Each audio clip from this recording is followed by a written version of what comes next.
Good morning বন্ধুরা, day with নিধিতে তোমাদের সকলকে অনেক অনেক স্বাগত জানাই। আশা করি তোমরা ভীষণ ভালো আছো, আমিও বেশ ভালোই আছি। তো এখন আজকে ব্লগটা শুরু করছি। যে আমি ওপরের ঘরে এসেছি, তো ওপরের ঘর থেকে আজকে ব্লগটা শুরু করছি। এখন যাব নিচে। ঘুম থেকে আজকে উঠতে একটু লেট হয়ে গেছে, কারণ কাল রাতে ঝড় বৃষ্টি হয়েছে, তো ঘুমটাও ভালো এসেছিলো। সকালে কোনো মনে ঘুম ভাঙবে না। তোমরা কি বলবে? দেখো, এই দেখো গাড়িটাকে খেয়ে ফেলতে ফেলতে নিয়ে যাচ্ছে। মানে আমি কথা বলতে পারছি না তোমাদের সাথে এই কাণ্ড কারখানার জন্য। অনেক ভারী বলে তুমি ফেলতে ফেলতে নিয়ে যাবে।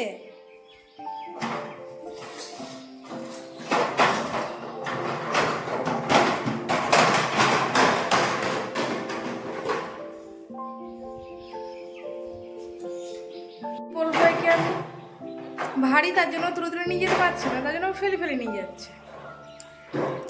সত্যি পাগল করে ফেলবে, পুরোপুরি পাগল করে ফেলবে কবে আমাকে।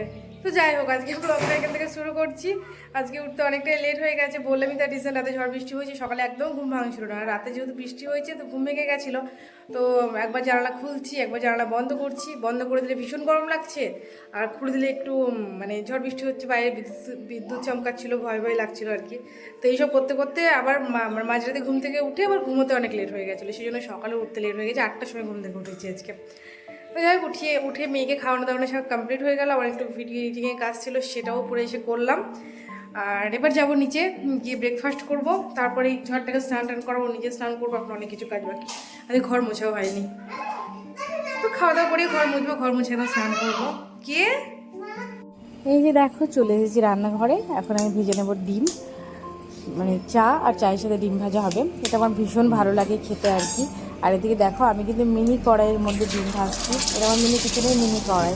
আসলে এই কড়াইটাতে না ডিম ভাজাটা খুব ভালো হয়, সেই কারণেই আমি যখন ডিম ভাজি তখন আমি এই কড়াইয়ের মধ্যে ডিম ভাজি। তো কড়াইটা আমার বেশ ভালোই লেগেছে, বেশ হেল্পফুল হয়েছে। আর এইভাবে কিন্তু ডিম তুমি কড়াই কিংবা তাওয়াতে ভাজতে পারবে না, তুমি যতই চেষ্টা করো না কেন। এইভাবে ডিম ভাজতে গেলে তোমার মিনি কড়াইয়েরই প্রয়োজন হবে। তো দেখো, ডিমটা খুব সুন্দর হয়েছে, ভাজাটাও কিন্তু খুব সুন্দর হয়েছিল, আর খেতেও বেশ ভালো লাগে এই কড়াইয়ের মধ্যে ডিমটা ভাজতে। এদিকে আমার চাটাও হয়ে এসেছে, আর চা পাতা দিয়ে দিলাম। আর আমার মেয়ে সারাদিন চিৎকার চেঁচামেচি চলছেই, মানে যাই করি না কেন সারাদিন চিৎকার চলছে। ওর চিৎকারে আমি ভিডিওতে ভয়েস ওভার দিতে পারি না, তারপর ভিডিও করতে পারি না, সব কিছু মানে ওর কাছ থেকে লুকিয়ে ওর কাছ থেকে দূরে গিয়ে করতে হয়, এরকম একটা ব্যাপার। আর এদিকে দেখো চা হয়ে গেছে, চা ভেজে নিচ্ছি। শুনতে পাচ্ছ বক বক, তোমার দাদাভাই তো ডিম খেতে ভালোবাসে না সেরকমভাবে, সেই জন্য একটাই ভেজেছি। আর বাকিরা তো সবাই ঘুমোচ্ছে, মানে বাকিরা মানে আমার দেওররা ঘুমোচ্ছে, শাশুড়ি মা, শ্বশুরমশাই, দাদু, এনারা অনেক সকালে উঠে গেছেন।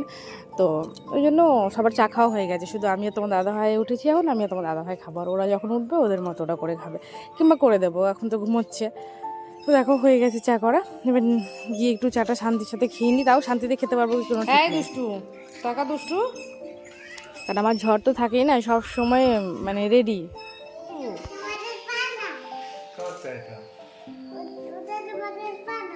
এগুলো ছিলি কেন ফুলগুলো?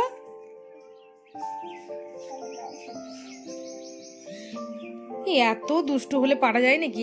প্রতিটা সেকেন্ডে কিছু না কিছু ঘটাতে থাকে, একটা সেকেন্ডও স্থির হয়ে চুপচে বসে না। যাই হোক, ঠিক করে লাগালাম কোন রকমে। দেখলে তোমাদের বলতেই আছে, আর শুরু করে দিয়েছে। আমরা চা খাচ্ছিলাম, আর সেই সময় ও ও মানে রুমের মধ্যে গিয়ে ফুলগুলো উপর থেকে জানলা থেকে নামিয়ে ওগুলো ছেঁড়াছিড়ি শুরু করে দিয়েছি, পাগল করে দেয়। আর এইদিকে দেখো, আমি জানলাটা একটু মুছে নিচ্ছিলাম, কারণ একটা তো এখানে গাছ রাখা হয়, প্লাস জানলার বাইরের পোর্শনটাতে ঠিকঠাকভাবে ছাটা পৌঁছায় না, সে কারণে নোংরা ধুলো পড়ে যায়। তো স্নান করার আগে ভাবলাম একটু ধুয়ে ধুয়ে নিই, মুছে টুছে নিই, সেগুলোই করছিলাম। তো বন্ধুরা, এই যে স্নান টান হলো, স্নান টান করে পুজো টুজো দিয়ে চলে এসেছি রান্নাঘরে। আজকে রান্না করব আমি, মানে মাও রান্না করছে ওদিকে।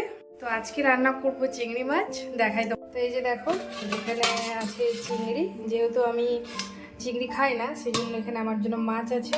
তো মাছ আমি রান্না করবো না, ভাজাই খেয়ে নেবো। দেখুন চিংড়িটা ভাজবো।